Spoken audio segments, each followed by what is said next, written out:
আসসালামু আলাইকুম, স্বাগত বাংলাদেশী সংবাদে। আপনাদের সাথে আছি সাদাত শাকির। শুরুতে বিআরবি কেবল সংবাদ শিরোনাম।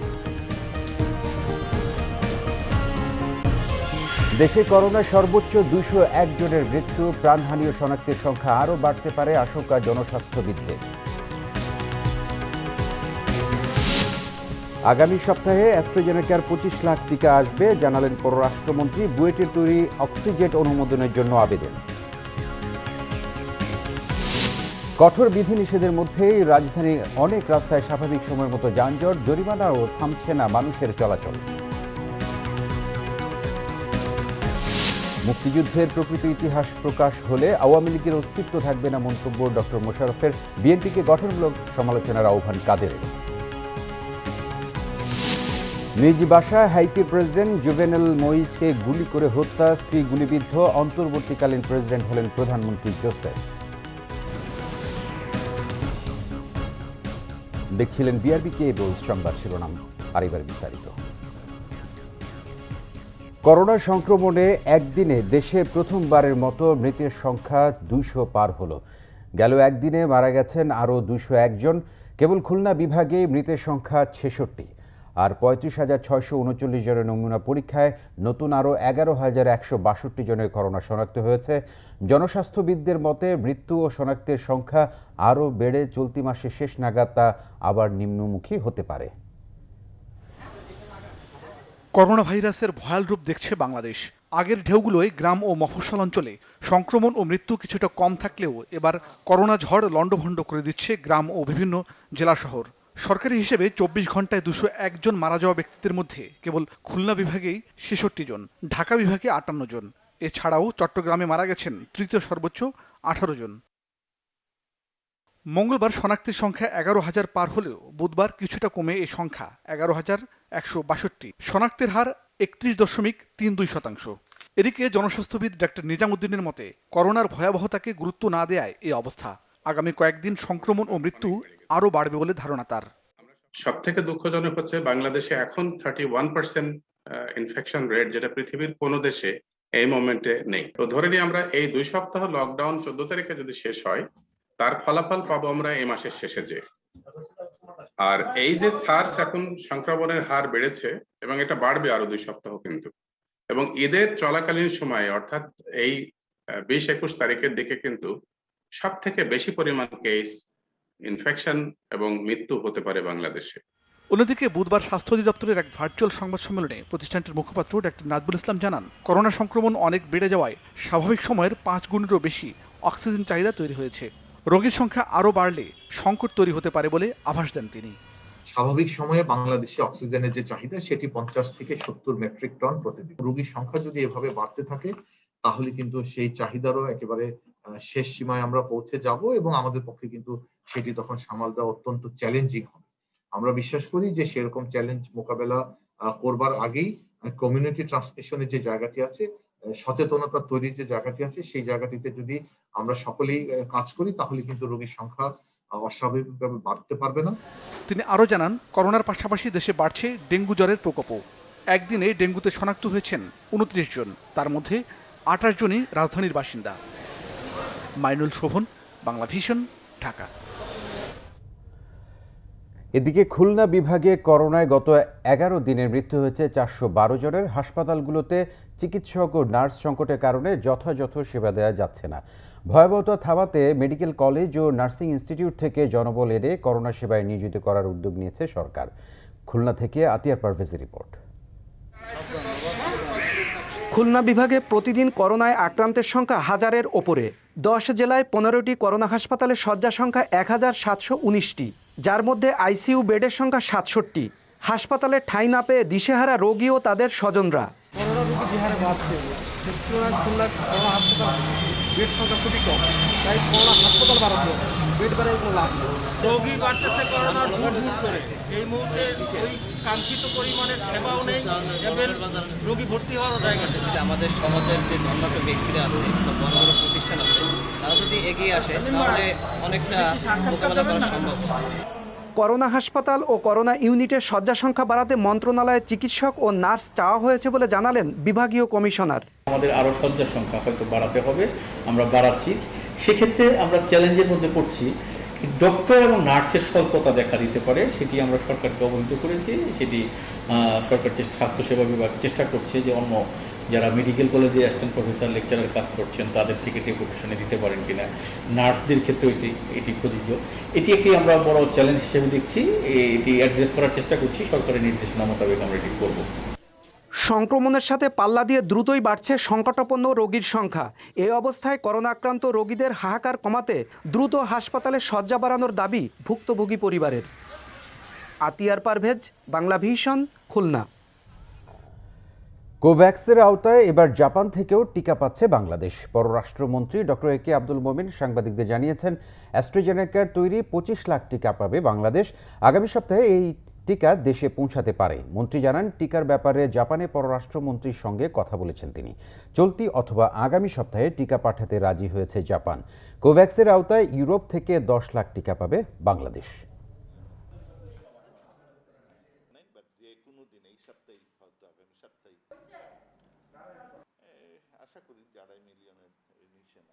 আমার সাথে জাপানের পররাষ্ট্রমন্ত্রীর আলাপ হয়েছে, ওনারা বলছেন যে ওনারা আমাদের দেবেন। এক্সাক্ট পরিমাণ বলে নাই, বাট যে কোনো দিন এই সপ্তাহেই হয়তো আগামী সপ্তাহেই ওনারা একটা বড় অঙ্কের ভ্যাকসিন আন্ডার কোভ্যাক্স দেবেন। আশা করি 2.5 মিলিয়নের নিচে না। ঢাকা মেডিকেলে সফল ক্লিনিক্যাল ট্রায়াল শেষে করোনা রোগীদের শরীরে উচ্চ গতির অক্সিজেন দ্রুত সরবরাহে বুয়েটে তৈরি বিদ্যুৎবিহীন সিপ্যাপ অক্সিজেন অনুমোদনের জন্য সরকারের ঔষধ প্রশাসন অধিদপ্তরে আবেদন করেছে বায়োমেডিক্যাল ইঞ্জিনিয়ারিং বিভাগ। প্রকল্পের প্রধান সমন্বয়ক ডক্টর তৌফিক হাসান আশা করছেন, জরুরি ভিত্তিতে ব্যবহারের জন্য ঔষধ প্রশাসন নির্দিষ্ট সময়ের জন্য এই ডিভাইসটির অনুমোদন দিতে পারে। এদিকে বিশেষজ্ঞরা বলছেন, উপযুক্ত পরীক্ষা নিরীক্ষা শেষে দ্রুত এটার অনুমোদন দেওয়া উচিত। সংকটাপন্ন করোনা রোগীদের জীবন বাঁচাতে হাসপাতালের আইসিইউতে হাই ফ্লো নেজাল ক্যানোলার মাধ্যমে অক্সিজেন দেওয়া হয়, কিন্তু এর দাম অনেক বেশি, 4 থেকে 5 লাখ টাকা। দেশের সব হাসপাতালে এই সুবিধা নেই। সে কারণে সম্প্রতি বগুড়া ও সাতক্ষীরা সহ দেশের বিভিন্ন জায়গায় মারা গেছেন বেশ কয়েকজন করোনা রোগী। সহজে এবং আইসিইউ ছাড়াই যাতে সংকটাপন্ন রোগীদের অক্সিজেন দেওয়া যায়, সেজন্য বুয়েটের বায়োমেডিক্যাল ইঞ্জিনিয়ারিং বিভাগ উদ্ভাবন করেছে high flow pumping device CPAP. এর খরচ মাত্র 20 থেকে 25 হাজার টাকা। দেশের প্রত্যন্ত অঞ্চলের হাসপাতাল এবং সাধারণ ওয়ার্ডেও বিদ্যুৎ ছাড়াই এই ডিভাইস দিয়ে খুব সহজে উচ্চ গতির অক্সিজেন দেওয়া যাবে রোগীকে। যুক্তরাষ্ট্র ও যুক্তরাজ্য সহ উন্নত বিশ্বের দেশগুলোতে কোনো রকম ট্রায়াল ছাড়াই জরুরি ব্যবহারের জন্য এ ধরনের ডিভাইসকে অনুমোদন দেওয়া হয় বলে জানান প্রকল্প পরিচালক ডক্টর তৌফিক হাসান। নির্দিষ্ট সময়ের জন্য হলেও এটার অনুমোদন দেওয়ার দাবি জানান তিনি। ওনারা যেগুলো চাচ্ছেন এবং আমরাও এখন আসলে ফর্মালি আবেদন করছি যে আমাদেরকে এনওসি দেওয়া হোক, এটা টেম্পোরারিলি এই সময়ের জন্য, বা ওনারা বলে দিতে পারেন যে ঠিক আছে এতগুলো সংখ্যায়, এবং এগুলো একটা শর্ত দিতে পারেন যে বুয়েট এটাকে পরীক্ষা করবে। এইভাবে যদি আমাদের দিতে পারেন, এটা একটা হতে পারে। অক্সিজেনটা আমাদের সরকারের যত তাড়াতাড়ি সম্ভব অনুমোদন দেওয়া উচিত। অ্যানেস্থেসিওলজিস্ট ইন্টারনাল মেডিসিনের আছেন এবং যারা নাকি বক্ষব্যাধি বিশেষজ্ঞ আছেন, তাদের সমন্বয়ে একটা কমিটি করে আমার মনে হয় এইটা দেখা দরকার যে এইটা আমাদের প্রয়োগের ক্ষেত্রে কোনো রকম অসুবিধা আছে কিনা। ঔষধ প্রশাসনের অনুমোদন পাওয়া গেলেও এই ডিভাইস উৎপাদনে বড় কোম্পানিগুলো এগিয়ে আসবে কিনা তা নিয়ে সন্দিহান ডক্টর তৌফিক হাসান। আমাদের তত্ত্বাবধানে যদি হয় যে কোনো কোম্পানি যদি এখনও এগিয়ে আসতে চায় যে হ্যাঁ এই ক্রাইসিস মোমেন্টে আমরা আসলে তৈরি করতে চাই, আমাদের কিন্তু ডিজাইন আমরা অলরেডি এটা ওপেন করেছি, লাইক এটা উন্মুক্ত, এটা কিন্তু কেউ চাইলে করতে পারে। আমরা কিন্তু সেইভাবে এটা চিন্তা করে নিই যে আমরা নিজেরা প্রফিট করব সেই হিসাবে। প্রধানমন্ত্রীর নজরে আনার জন্য মঙ্গলবার হাইকোর্টের নির্দেশ দেওয়ার পরই আবেদনের প্রক্রিয়া শুরু করেছে সংশ্লিষ্টরা। ইমরুল কায়েস, বাংলা ভিশন, ঢাকা। রাজধানীর 7টি কেন্দ্রে চলছে সৌদি আরব ও কুয়েতগামী কর্মীদের টিকাদান। বিএমইটি ও সুরক্ষা পোর্টালে নিবন্ধনের পর গতরাতে যারা SMS পেয়েছেন তাদের টিকা হয়েছে আজ। অনেকের অভিযোগ, আমি প্রবাসী অ্যাপসে 4-5 দিনেও নিবন্ধন সম্পূর্ণ করা যাচ্ছে না। বিএমইটির মহাপরিচালক শহীদুল আলম বলেছেন, সকল প্রবাসী পর্যায়ক্রমে টিকা পাবেন। সৌদি আরব ও কুয়েতগামী কর্মীদের করোনা ভাইরাসের টিকা দেয়া শুরু হয়েছে। ভোগান্তি উপেক্ষা করে দেশের বিভিন্ন প্রান্ত থেকে ঢাকা এসেছেন বিদেশগামীরা। টিকা পেয়ে খুশিও তারা। দেওয়ার পর আমাদের টোকেন দিল, টোকেন দেওয়ার পরে উপরে পাঠালো। এখানে আসার পরে 5-10 মিনিটের ভিতর টিকাটা গ্রহণ করছি। 2 ডোজে দিব, আর 2 ডোজের আরেক ডোজের ডেট আমাকে দিয়ে দিছে আগামী মাসের 4 তারিখ। বুধবার পর্যন্ত বিএমইটিতে নিবন্ধিত ৩.৫ লাখ প্রবাসী ডাটা পাঠানো হয়েছে। এর মধ্যে সুরক্ষা পোর্টালে আপডেট করা হয়েছে ২৫,০০০ জনের তথ্য। বঙ্গবন্ধু শেখ মুজিব মেডিকেল বিশ্ববিদ্যালয় টিকা কেন্দ্র পরিদর্শনে গিয়ে এই তথ্য জানান বিএমইটির মহাপরিচালক শহীদুল আলম। যাদের খুব জরুরি তারা যেন ঢাকায় আসেন। আর আগামী সপ্তাহ থেকে সম্ভবত মডার্না টিকা শুরু হবে, যেটা 12টা সিটি কর্পোরেশন এলাকায় দেওয়া হবে, অর্থাৎ 7টা থাকলো আরও 12টা বাড়লো। সুতরাং আমাদের টিকার এই স্কোপগুলো দিনে দিনে বৃদ্ধি পাচ্ছে। যে দেশে যে টিকা সেই টিকাটাই নিতে হবে। সঠিক দেশ ঠিক করুন, সঠিক টিকা চিহ্নিত করুন, সঠিক কেন্দ্র নির্বাচন করুন। টিকার জন্য নিবন্ধিতদের মঙ্গলবার রাতে মোবাইলে বার্তা দিয়ে সকালেই ঢাকার নির্ধারিত কেন্দ্রে আসতে বলায় ভোগান্তিতে পড়েন প্রবাসীরা। গেছে কাল রাত্রে মেসেজ পাইছি, তো তারপর সকালবেলা 5:30টার দিকে রওনা দিছি। তাই অন্য কোনো গাড়ি পাইছি ওখানে অটো, সব গাড়ি তো বন্ধ। তো অটো পাওয়ার পরে আমরা মাঘাট আসছি, তারপর ফেরি পার হয়ে আপনার এপার কোনো গাড়ি পাচ্ছি না। তা হুন্ডায় আমি ইজি বাইক যেটা ওটা আসছি, অনেক ভাড়া লাগছে, বহুত 500 টাকা 600 টাকা ভাড়া লাগছে। তখন আমরা একদিন আগে দিলাম, আমরা হয়তো একদিন আগে 80 টাকা রেস্ট করতাম, পরের দিন আমরা ভ্যাকসিন দিয়ে সুবিধা হতো, আমাদের ভাড়া কম লাগতো। অন্যদিকে প্রবাসী কল্যাণ ভবনে ঢাকা জেলা কর্মসংস্থান ও জনশক্তি অফিসে বিএমইটির ডাটা ব্যাংকে নিবন্ধন করতে আসা বিদেশগামীরা জানালেন আমি প্রবাসী অ্যাপসে নিবন্ধনে জটিলতার কথা। এই যে লেখাটা হচ্ছে পাসপোর্ট ভেরিফিকেশন স্ট্যাটাস বিচারাধীন, 72 ঘন্টার ভিতরে আমাকে একটা মেসেজ দেবে এবং টাকাকে নেবে ওনারা। কিন্তু আজকে 5 দিন ওভার হয়ে গেছে, তারপরে আমি আজকে এখানে আসছি এবং ওদের হেল্পলাইনে আমি মেসেজ দিচ্ছি, মেইল করছি, তারও কোনো রিপ্লাই আমি পাচ্ছি না। না, আজকে 6 দিন হয়ে গেল, আপনার লেখা শুধু আছে 38% বিচারাধীন। 3 তারিখে অ্যাপ্লাই করছি, সব কিছু তথ্য সঠিকভাবে দিয়েছি, স্বাক্ষর আইডি কার্ডের সব কিছু তথ্য দিয়েছি, কিন্তু 3 দিন পরে কোনো কিছু আসে না। আজকে 7 দিন কোনো সমস্যার সমাধান হতে না। এই জায়গায় আসলাম, ফর্ম পূরণ করলাম, করার পরে বলতেছে যে নিচে যে বিকাশে কোনো কাজ হচ্ছে না। মন্ত্রণালয় থেকে জানানো হয়েছে বিএমইটিতে নিবন্ধন চূড়ান্ত হওয়ার অন্তত 2-1 দিন পর যেন সুরক্ষা পোর্টালে আবেদন করা হয়। মিরাজ হোসেন গাজী, বাংলা ভিশন, ঢাকা। সপ্তম দিনে রাজধানীতে কঠোর বিধিনিষেধের তোয়াক্কা করছেন না অনেকেই। অনেক রাস্তায় দেখা গেছে স্বাভাবিক সময়ের মতো যানজট। দেখে বোঝার উপায় নেই দেশে কঠোর বিধিনিষেধ চলছে। তবে সেনাবাহিনী, র্যাব, পুলিশের নজরদারি ছিল সর্বাত্মক। এই নজরদারি নিয়েও মানুষের বিস্তর অভিযোগ। অদ্ভুত সব অজুহাতে এখনও রাস্তায় নামছে মানুষ।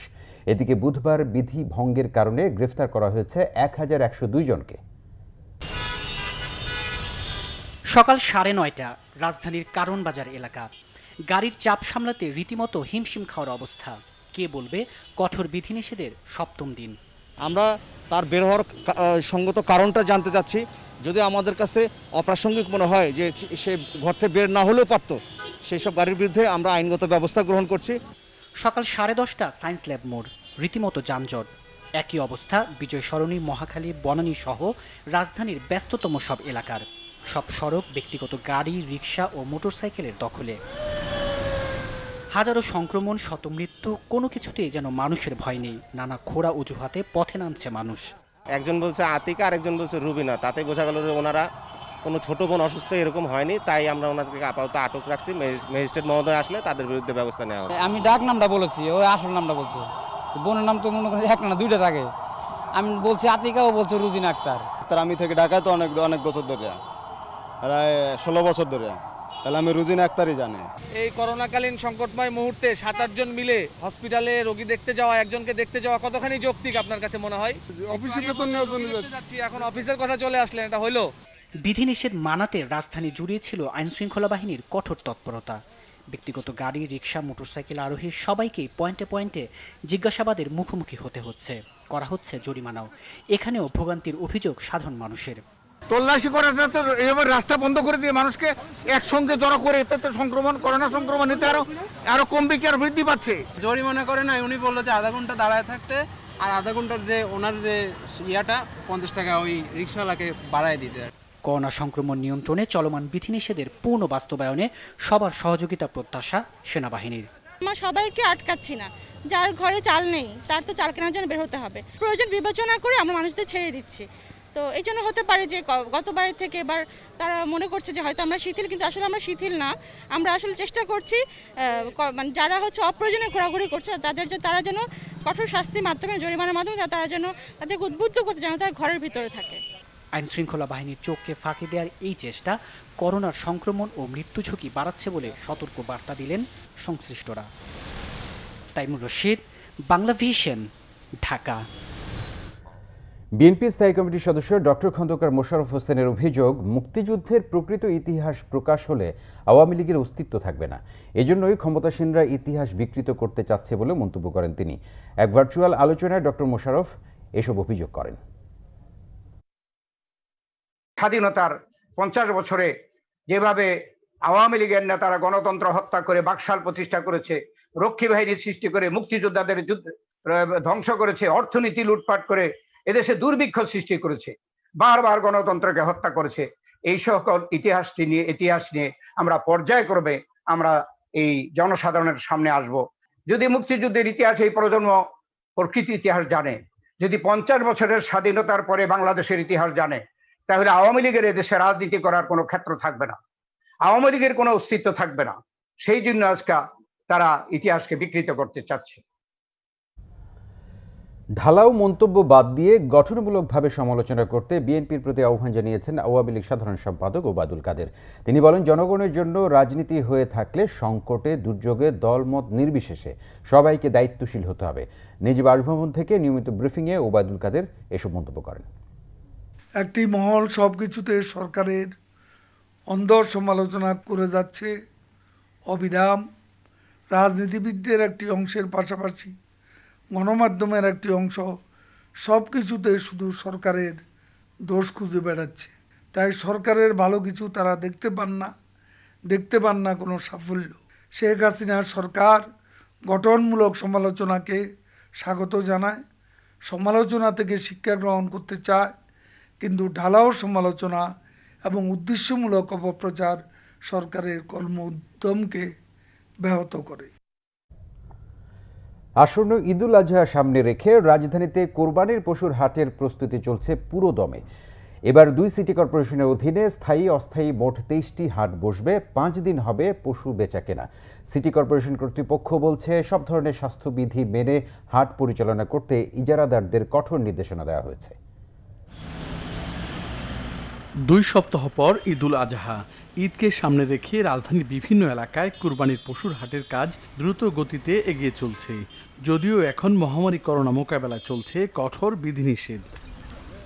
এবার ঢাকা দক্ষিণ সিটি কর্পোরেশন বরাদ্দ দিয়েছে মোট 13টি অস্থায়ী পশুর হাট।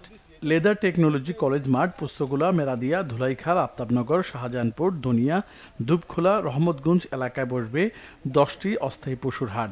হাট কর্তৃপক্ষ জানিয়েছে, যথাযথ স্বাস্থ্যবিধি মেনে হাট বসানোর নির্দেশনা দেয়া হয়েছে।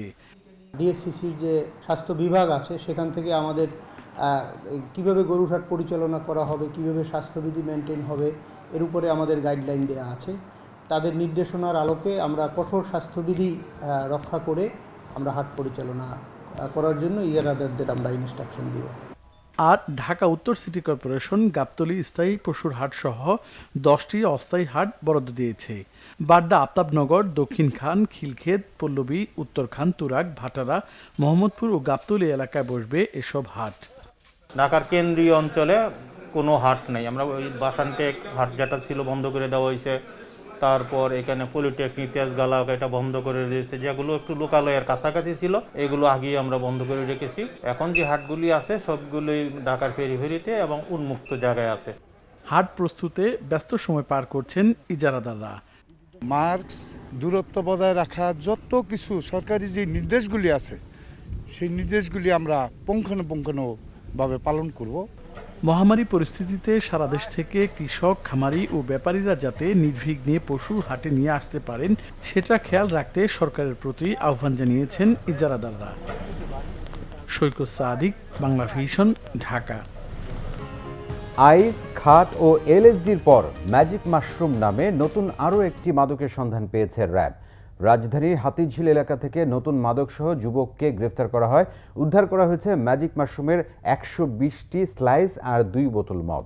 কারণবাজার মিডিয়া সেন্টারে সংবাদ সম্মেলনে র্যাব জানিয়েছে, গ্রেফতারকৃতরা কানাডা থেকে ম্যাজিক মাশরুম এনে চড়া দামে বিক্রয় করত। র্যাবের দাবি, উচ্চশিক্ষার জন্য বিদেশে যাওয়া যুবকদের মধ্যে কয়েকজন চকলেট হিসেবে নিয়ে আসছে ভয়ঙ্কর এই মাদক। খাবারের কেক ও চকলেট মিশ্রিত অবস্থায় সেবন করা হয় এটি। এই মাদক সেবনের ফলে সেবনকারীর মধ্যে হ্যালুসিনেশন তৈরি হয় বলেও জানানো হয় সংবাদ সম্মেলনে।